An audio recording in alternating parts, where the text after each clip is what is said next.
welcome back. I'm Heather Stamper, and today is a book talk day, and I'm going to pummel you with a whole bunch of books. So this session is going to be mostly the middle grade to YA chunk, okay? So I'll be reviewing today The Battle for the Castle by Elizabeth Winthrop, The Children of Blood and Bone by Tomi Adeyemi, Drama by Raina Telegemeier, and The Fault in Our Stars by John Green. So that's a lot. Yes, it is. But cool. Let's get started. So, The Battle for the Castle by Elizabeth Winthrop. Now, you may remember from an earlier book talk when I was talking about books that influenced me, and I said that The Castle in the Attic was one of those books that influenced me. And it had a sequel that I only learned about in the research for the video. So I was like, all right, got to make it a thing. Read that book. So I read it. And I got to say, I'm getting old. Yeah, that's pretty much it. That's the only way I can explain it. I think younger little Heather would have thought it was amazing. Grown-up Heather says, it's okay. So here's the basic rundown of the story.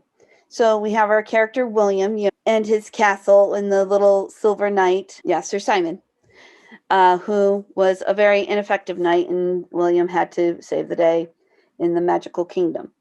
Cool. So now he's back in the real world, and he turned 12. And, we're going through the angst that is preteen life, Are my friends still my friends? Are we growing apart? Are we developing different interests? His best buddy Jason, is kind of getting a little bit ahead of the game. He's just not quite into the same things as William is. He's more of a daredevil type. And so one day William decides that, it's like, I'm going to have to bring him in on this whole castle secret that I've been keeping. I've been pretty quiet up there in the castle. It's been pretty quiet up there because there hadn't been any drama.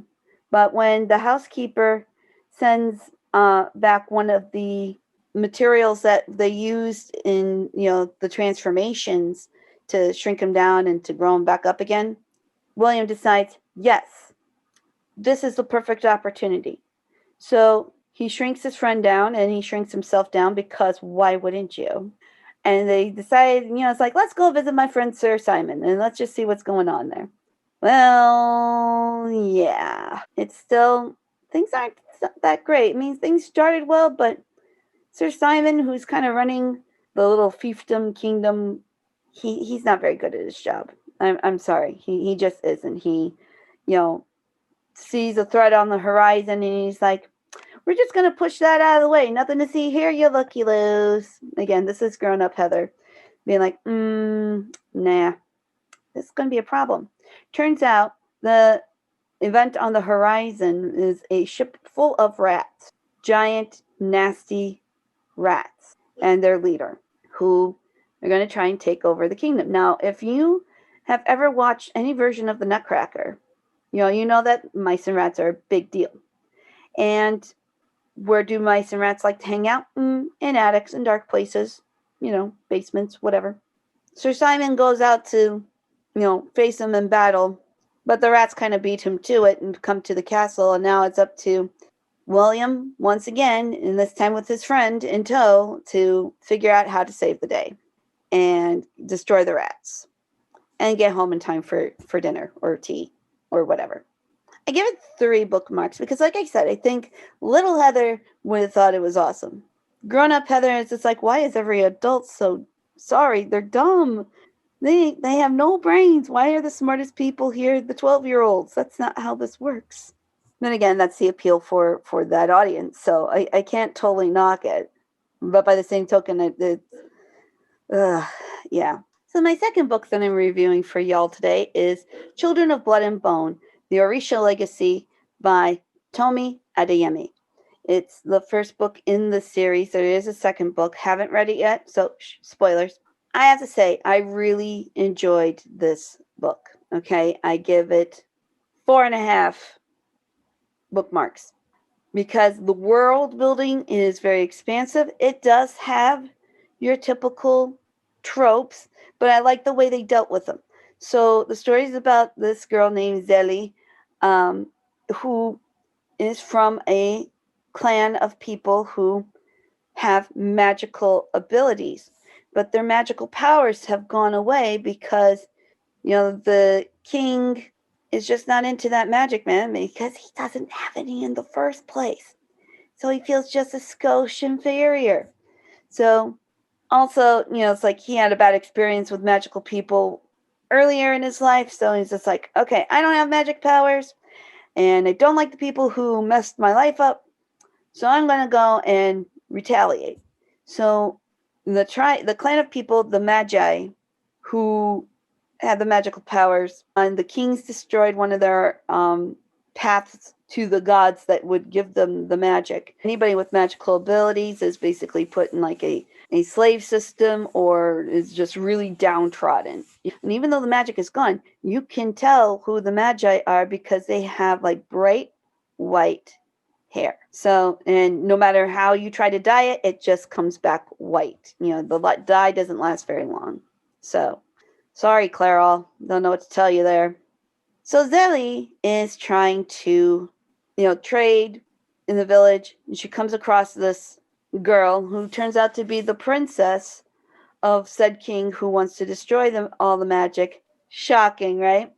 She had stolen an artifact, a piece of parchment, per se.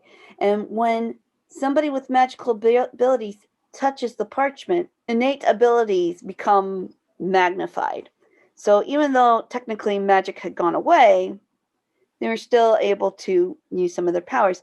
And so when Zeli accidentally touches this parchment, she's a reaper. As in she can raise like almost like zombie soldiers to take care of foes and power. There are other powers, and it's like the burners, the obviously fire. Tiders have waves. There's a type of magic that, it's like deals with like mind control and dreams. You got to watch out for those people. But wow. Yeah. So, well, now we have this power, and they got to leave her village because, oh man, did I mention the king's after the people who stole that parchment? So they have to go and outrun the princess's brother, who really, really doesn't like magic, partly because he's got some magical blood in him.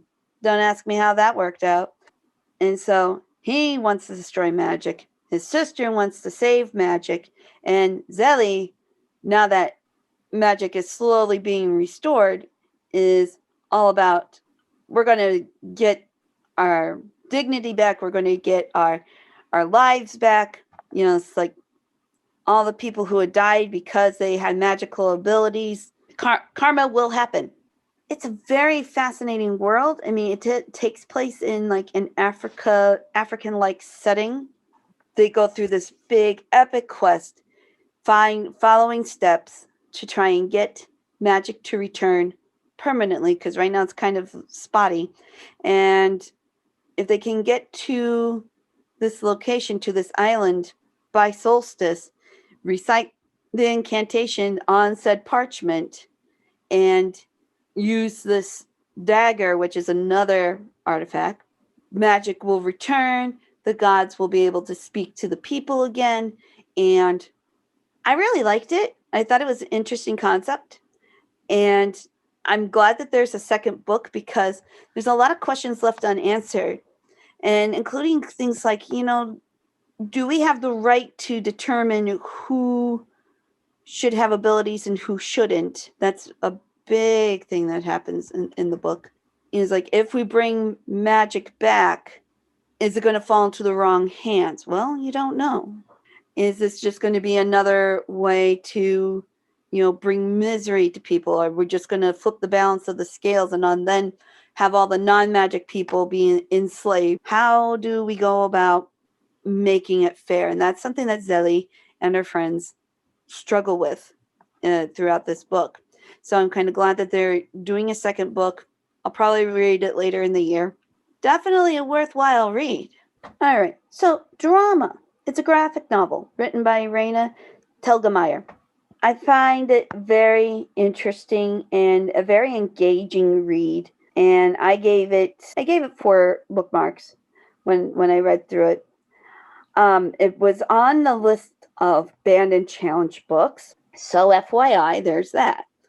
Now, I find the challenged and banned books interesting because, it's like, what was the reasoning for banning this book or challenging it? What is it that they didn't want other people to read? Who are the they that decided to make that decision? I'm just saying. So, Drama is the story of this girl named Callie and her friends. They're in middle school, and she loves the backstage life of the drama department. If she had all the budget money in the world, she would make, the play Moon Over Mississippi, the play that they're doing, a big Andrew Lloyd Webber type extravaganza. But no, this is middle school. We have a budget. So we got all this going on with this play. She's got some friends that you're going to try out. She meets some new guys who are adorable twin brothers. And one is like very much gung ho into the play life, and the other one is just like, I'm just here to support my brother. And Callie kind of crushes on both of them. It's like she knows that the one brother who's going out for the play is very much into guys, but she's cool with that. It's like they hang out, and it's like, and he becomes the best possible friend ever. It's like, and gives voice of wisdom and stuff like that there. So she has a crush on his brother, who it's like, and things seem to be heading in the right direction until she walks in on something at the end of the performance. It's like she sees him kissing someone else. Again, drama, middle school drama. And I like, even though some of us may think, well, this really isn't appropriate for middle schoolers. Is it though? Why would you think not? If you walk down the hallway of a middle school, you hear all sorts of things. And sexuality and dating and, project focusing, friendships, that's huge. This is very time appropriate. So it's great. I think it gives a good, healthy perspective on, trying to learn about about these topics, especially if you've never been exposed to that kind of life before. I was very sheltered as a kid in the middle school, so I really had no clue of any of this type of stuff. So if I read it then, I'd probably be like shocked as all get out, but then I'd be like, oh, all right. Seeing this now and having dealt with and worked with kids that are in that age bracket, they're a lot more accepting, than what we want to give them credit for. They are much more savvy than we think as adults. So let the kids read it. I'm for it. Another one that was in the banned and challenged books list, and people will be like, well, gee, Heather, why didn't you read this one before? The Fault in Our Stars by John Green. First time I heard about this was when the movie came out, and just seeing what the trailer for the movie was, I'm like, I don't think I'm into this one. Teenage kids fighting cancer, somebody dies, cue the Hallmark movie of the week, Lifetime movie of the week. Nah, I wasn't having it. And so for the longest time, I didn't touch it with a 10-foot pole. And then I keep seeing it pop up on the challenge books, and I'm like, okay, fine, I'll check it out. It was a quick read. I'll give it that. It was a very quick read. For those that are unfamiliar with the story, or it's been a while since you've watched the movie or read the book, you got your 2 characters, Hazel and Augustus, who meet up at this kids' cancer support group. Hazel's been at the latter stages of her thyroid cancer for quite some time. She, takes medications, she's on an oxygen tank, and, it's like, it's not looking good for her, but she keeps at it the best she can. She graduates from high school early because she just wants to try and get as many things checked off as possible. Augustus is this totally cool, pretty boy guy whose cancer is in remission at the start of this book. I don't know where they thought this was headed. Again, this is grown up Heather. If I read this as a high schooler, I'd be like, oh my gosh. Okay. And it basically goes on this journey of Augustus using his basically Make-A-Wish Foundation wish to take Hazel to meet her favorite author, who turns out to be a complete and utter jerk. There's a reason why he's a recluse. The guy has like the social emotional capability of a gnat. It's pretty bad. And so even though that was really kind of a bummer, although I will say unfortunately it's quite realistic, don't idolize, celebrities, authors, whatever, because when you do finally meet them, it's usually a crash and burn situation. It's not like you built up in your mind. But during this trip, it's like they kind of like fall in love. They've been falling in love slowly. It's been pretty cute.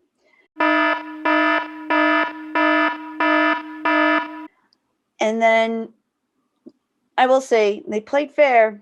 Anybody with half a brain, or life experience could kind of see, Augustus is kind of limp and funny. Augustus isn't doing so well. Augustus seems to flinch in pain a bit. So on the last day of the trip, he confesses to her, after they've had this wonderful romantic time, that his cancer has come back. And basically, he sacrificed his chance at extreme chemotherapy to do this Make-A-Wish Foundation thing. So as much as it seemed like, oh, that's so wonderful, he used his wish for her. No, he didn't.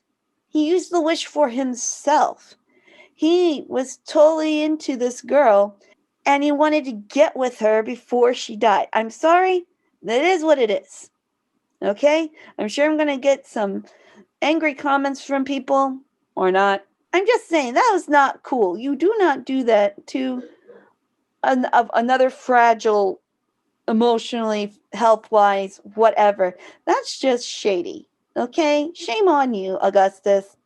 You are jerk number 2 in my book. Author was jerk number 1. Augustus is jerk number 2. It's like, because you knew you were in a bad state. You knew you were dying. And so you decided, to hell with the consequences. I'm going to have a good time and have a girlfriend and all that before. And really, I probably shouldn't be judging this. I mean, if it were me, what would I do in a situation like that? But I'm sorry, looking from a perspective further back, I'm like, that's messed up. Yeah, 3 bookmarks I give it. And depending on my mood, I'm being nice. Because I felt it was unfair what Augustus did to Hazel,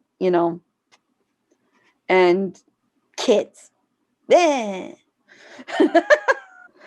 I'm an old lady. Man, I'm becoming such a curmudgeon. Anyway, that is my multi-book verbal whatever at y'all. This book talk has been. If you like these type of videos, please click like, subscribe, ding-a-ling the notification bell, and I will see you in the next video. And I promise I'll be as nice as I know how for the next book talk. All right. Take care, everybody. Bye-bye.